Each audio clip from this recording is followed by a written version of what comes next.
Okay, hello. My name is American Hassman, and I will be presenting you my pitch number two video. Make this up real fast. Okay, so my pitch number two video, which of course everybody can see that it's a whole different game. It's called Forbidden Kingdom: The Adventure Story.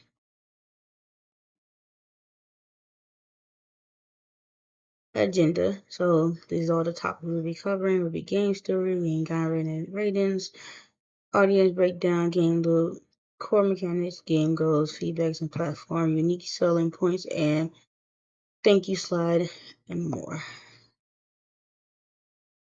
So first off is the game story. This is the beginning of a young hero who is destined to become the new dragon tamer. As this plays during medieval time, the young hero was born growing up without parents and always lived on the streets. The hero always wanted to become an adventurer like the rest of the people and slay dragons and other evil creatures, but everyone always underestimated a person as a naive little brat. Dragons were a normal thing around till one day an elder dragon appeared and destroyed the whole village. The young hero luckily survives the burning village and decides to seek out the elder dragon. The young hero hard adventures awaits across the map to tame this dragon. Game genre and rating. So the game genre is an action RPG. The game rating is mature. Is rated for mature audience 17 and up, as you can see here. The camera angle would be third person point of view, and I'm also going to give the player option to if they wanted to play as first person, pretty much like Skyrim. So the audience breakdown. Target audience is ages 17 and up. The ideal audience is players who like playing RPGs like Skyrim, Elder Scrolls Online, Dark Souls 3, The Witcher 3, Elden Ring, Fable, and Monster Hunter. So here is my game chart where it's going to start the game. Storyline scene start first. Player will player will begin their first main quest, which is learn the basic mechanics. At completing the first quest, player will follow their next destination that will show both in the map and in the level. Cutscene would then show the player walk into the forest. Then the player would begin the second quest, which is learning the combat mechanics. After completing the second quest, the player will continue to follow the next destination indicator shown within the level and map. Next cutscene will be the Griffin encounter. The player will be assigned a third main quest, which is learning the crafting skills. Third main quest is completed, and the Griffin tells the player to follow him. Cutscene then shows that the days fall into night. Griffin gives the player his final quest, which is learning how to cook to survive. Once that quest is completed, the Griffin disappears and tells the player they will meet again. Now that now that the player has all the important mechanics, that means the player can journey on his own.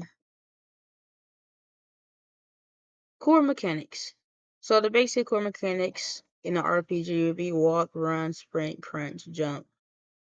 I was gonna put crawl, but that might be something I add in later on. Who knows? Combat, melee, range, block, heal, and special. Game goals. So the main game goal is completing the main quest, reach to the end of the storyline. Sub goals is do the side quests, explore other areas, master our skills. Moment to moment, leveling up, gathering potions, gathering equipment, and leveling up skills.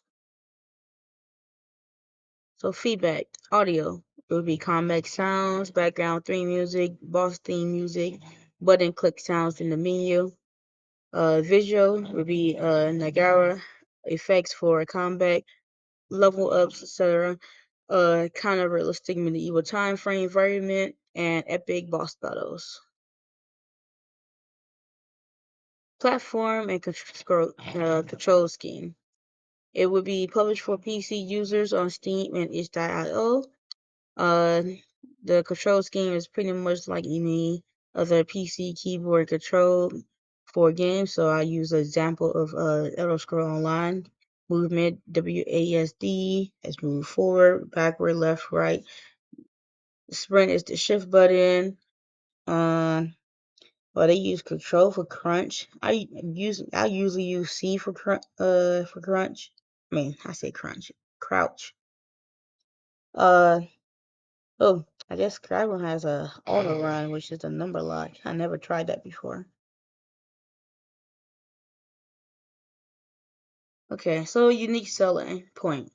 So one thing that I noticed doing both from Bachelor and just creating video games, period, is the whole making multiple levels.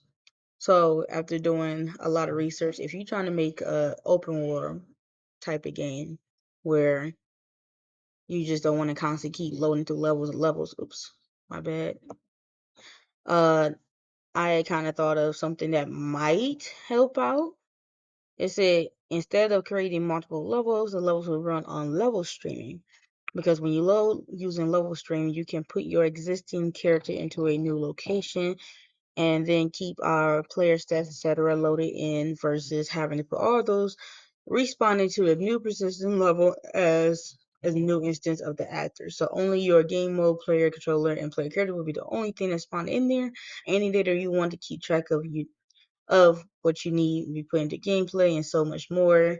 So all the other extra stuff you have to do, you don't have to do when it comes to level streaming. Everything will be pretty much there. Okay, thank you for sticking around to the ending of this presentation. Now to the extended version. Game theme. Of course, like I said, the game theme would be RPG, MMO. Game mood. So the battle mood would be intense, bloody, gore, epic, exciting. Environment mood would be cautious because you might have to be cautious around your back with bandits and stuff. It'll be relaxing in certain areas. It's gonna be very fun exploring around. It'll be fun to look at. Full narrative breakdown. So the main story. So the story begins as the young hero proceeds to look through the burnt down village buildings for things to prepare thyself. And uh, the young hero will gather materials to make a campfire and a bed and find equipment from dead soldiers. There will be a mystical griffin that will sometimes guide the young hero until later on in the main storyline. That griffin will be walking alongside a hero adventure to find the elder dragon and tame it to save every surviving village. So here is go my UI flowchart, which is gonna start with a splash screen, the main menu. Then you got these three right here will be the load save game. You can have multiples. I'm just use three as an example. Then you got the start game, where the start game you can do the loading. It's gonna go to the loading screen. Then the beginning of the game scene start. If you like it's a brand new game, and then the game start, then you got the pause menu when you in the game, and the pause menu where you could go to the option with the option where you can have audio volume, audio on and off, graphic settings, and the back button. Also in the pause menu and the main menu, which also got the word settings. So you go back to the settings, and the settings will come back, and the settings will have the option going to the option menu or the credit menu. So, well, main menu. Then also in the main menu, you got the credits. And the credits, the only thing it's gonna really have is just pretty much the scene of who's did everything, which I'm solo, so I'm pretty much by myself, besides me doing citation of anything that I got from another I guess website. Then you got the back button. This is within my Unreal Engine 5.2 of the game already. This is just a slight example of my gaming layout UI. It's not completely done. It's gonna be a pretty much the character popping in and out right here. It's gonna be the buzz is gonna be more like reddish when you hover over it. It's gonna be a little better than what it looked like in the show right here. The full system Full system breakdown. So combat system, combat would be the choice of the players to play in third person view or first person view, like how Skyrim has it set. Inventory system, the inventory will look similar to Skyrim inventory. It's simple, it's a bit organized, and you can't see the equipment. AI behavior, there would be a different type of AI behaviors, the animals in B/boss AI behavior, NPC AI behavior, and bandits or other bad people AI behaviors.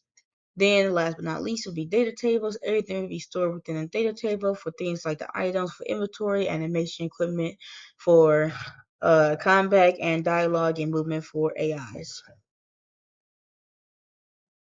Full mechanic breakdown. So the skills, it will be skill trees or skill quests or magic skills from tome books. I haven't really decided at all yet for if I'm just going to just do all of it or just one. But you can level them all regardless of what type I chose to put in. Dialogue, you will be able to interact with NPCs and will have a nice dialogue that you can as well have the choices of the conversation. You level up. You can level up by killing monsters, wild animals, bosses, bandits, and doing quests. You also will have the mount/pet mechanic, meaning you will learn how to mount by first obtaining a pet horse doing a quest. You will soon release the option to have pets or companions to come with you. Full level design breakdown. So first I am going to have everything planned on the GDD first. Second, I will create a level map so I can know my layouts when block mission. Third, I will block out everything with my dynamic environment because it's going to be open world. Last but not least, polish it with assets. So the art style is pretty much gonna be realistic, like the customizing the characters is like similar to how Skyrim has it. The Witcher, you get to see pretty much just like how the environment look like there. Um, Monster Monster Hunter, pretty much the battle, but it's gonna be a little more flashy than Monster Hunter. And then we got the Elden Ring right here, the way the UIs and stuff look like that. It might be a little better than that though. So development technology. So I'll be using Unreal Engine 5.2 as my engine, GitHub as my source control, ClickUp is for my tasks, freesounds.com or for my audio friend who also went to Full Sail. He a great audio. I will probably use either or for my sounds. I will credit my friend if he do help in. And Unreal Engine Marketplace as my other assets for art and environment. And then here go my resource pages for all the images that I use, which is a lot. But other than that, thank you for watching.